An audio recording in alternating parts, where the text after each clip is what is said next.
I welcome you. In this video, I will share my own experience, how I found the Kundalini Yoga, how it transformed my life. I tried to be short, so let's go. I found Kundalini Yoga in 2016 in Los Angeles, and the moment of my life when I was kind of lost. And just before 1 week before, I stopped to drink alcohol, and since that time I'm not drinking, and I'm very grateful for this huge change. And yeah, one thing is replacing another, and my story with Kundalini Yoga was a little bit also kind of fanatic. It's part of the journey, I would say. And so I found my first class in 2016. I loved it a lot. My heart in the visions that I got from the practice was like opening. I cried a lot. I finally saw my heart, because it was blocked and frozen for some time. It's not of my fault, it's not other people's fault, it's just my journey. So in this practice, I rediscovered myself. We were dancing, we were chanting. I said, oh my God, what is happening? I love it. So I stayed, and after we moved back to Paris, and I found a yoga teacher, and I love her. And I was committed to my weekly practice. I was wearing white and chanting the mantras, and I felt so amazing. And I would say sometimes I felt very angry. I was coming back home and even sometimes ready to kill people because something was like unfolding, this expressed emotions that I was trying to be a good girl, being good to everyone, doing good for others, and just kind of ignoring constantly myself. And yeah, so I was resenting and kind of different person. It's not about being cool all the time, and it just really get this stuff out, but in a way today that I'm responsible, responsible for my words, I'm responsible for my face, how it's going, I'm responsible for everything. And with these tools I can manage, and sometimes not, it's normal. So my journey with Kundalini Yoga, that after I wanted also to be a yoga teacher, and the 1 year it didn't work, and next year when I was kind of ready, I even asked a pause from my relationship from my husband. So I was kind of rent apartment and said that I need some time. And in that time I got an idea to take a Kundalini Yoga teacher's training. And you know what? In a few days after, I learned that I was pregnant. So it was sign from the universe. So I got back to relationship, but I committed to my yoga training, and it was okay. And it was amazing, beautiful journey to be pregnant and clean the karma, myself, my child. And yeah, it just was kind of unlocking things that I was dreaming on. They were coming true, but through the practice, through this kind of daily discipline that I developed, and I was ready for this. And I would say that it's really gave me this discipline and self-awareness, and was opening myself to love myself. But in the same time, it's connected to very strong part of me that I'm too much disciplined, I'm too much kind of work and do things right and do it. And what I experienced also when I was giving live classes, it was amazing experience. After each class I was like radiating the love, the shine and things, but behind the scene it was kind of, I would say, good things to bring to others, but in reality sometimes ignoring my own presence. And I realized that I was not sleeping enough, and it caused me to lose this energy balance.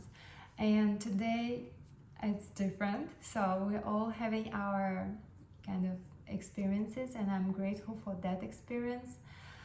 And what I learned from this time, that especially last year when I got a surgery on my feet, and I took a pause from yoga classes, and I also have experience with some job at another place. And you can be even overwhelmed with spiritual practice. And what the main message came to me is the song Time for You. And the words there, running around, not breathing profound, wheel of activities, fight visibilities. This is what I was experiencing, and maybe some of you also experiencing this. And after message, pausing a moment, making appointment with yourself and your heart. Stop making it so hard. So this is part that I told you. This is part was connected to discipline. I like to do it, yeah, like this. So there was missing this softness, this is tenderness that I have today to myself, this compassion that was kind of not too much at that time. And this song just came through the journaling. This song is really what we have now today. It was preparation to pass the message, to take time. For me, it's essential. And from that moment, I started really to look differently at my life. I'm looking around and I'm saying, okay, what I can do for myself, how I can participate in my life first. Yes, we have a child. I have a child. I have a husband. I have stepkids. I have a parents, and all these things we have. We have the projects, but everything is not exist really. Kind of not without me. It exists without me. But what is my role here? So I really put the light on me, and I put light on you. This is essential. Put light on yourself. Put yourself in the center. And I realized also, it's like this was a lot of control, just because I was missing kind of security, this self-confidence, self-love, this connection. And the journey around the chakras helped me to understand, okay, there is a foundation, there is something like being here and now, so you're great, have a connection with something there, but stay here on earth.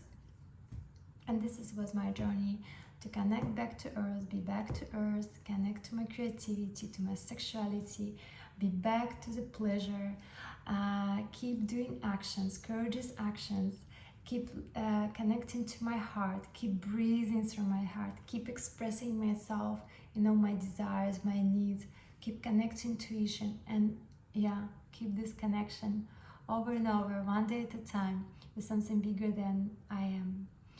And it's worked, it's amazing journey. I would say it one day at a time. It's working amazingly when I meditate and do Kriya. So not just meditation itself, it's including physical exercise. It's also working super well when I'm writing, because half of the pressures are removing from the writing for me personally, and amazing stuff and wisdom is coming there. So here is my journey, why we're here, time for you. I experienced myself, how it's important. I'm taking time for me now. It's essential. It's first things that I do. Ideally, I wake up early, everyone. It's around 4 or 5 a.m. I'm going to sleep now at my dream time at 9 p.m. Before it was important to sleep before 11. It was not a good idea, so 10 or 9, it's the best. I know it sounds kind of crazy. How old are you? And so the dinner is earlier. Everything is moving. So it's kind of entering another reality, but in the reality when I feel comfortable, I'm not depending, I'm okay to participate in some events and I'm okay to miss them. I know there is a kind of magic special time when I'm listening my deep truth in me. I'm connecting to God, to universe, and the rest of the day, the rest of the life is really kind of green light. I feel supported. And in one moment when I feel stressed or I feel like angry or I'm reacting too much, this is a sign for me I missed something and it's time to pause, take a deep breath, and be back to the center. Here's my story. If you have any questions, I'm happy to share more. And this is full truth from my heart. And I would say, once it's clicked, it's working, and it's amazing to keep connecting and keep taking time. For me, it's essential, especially for us, for women, having all these stories and what we should do. Oh my God, who said this? Who said we should do this, we should do that? I really feel that we came here really enjoying our life, our presence, and share this presence with others as a Wi-Fi, being discharged batteries, as a sun, and be this graceful soul that is inspiring others. Keep working, keep raising children, keep connecting to the partners, living full life. It's not like we're in a cave somewhere or on a retreat all the time. No, living full life, that from the space of our heart and being true to ourselves. Voilà, this is my message to you. Thank you.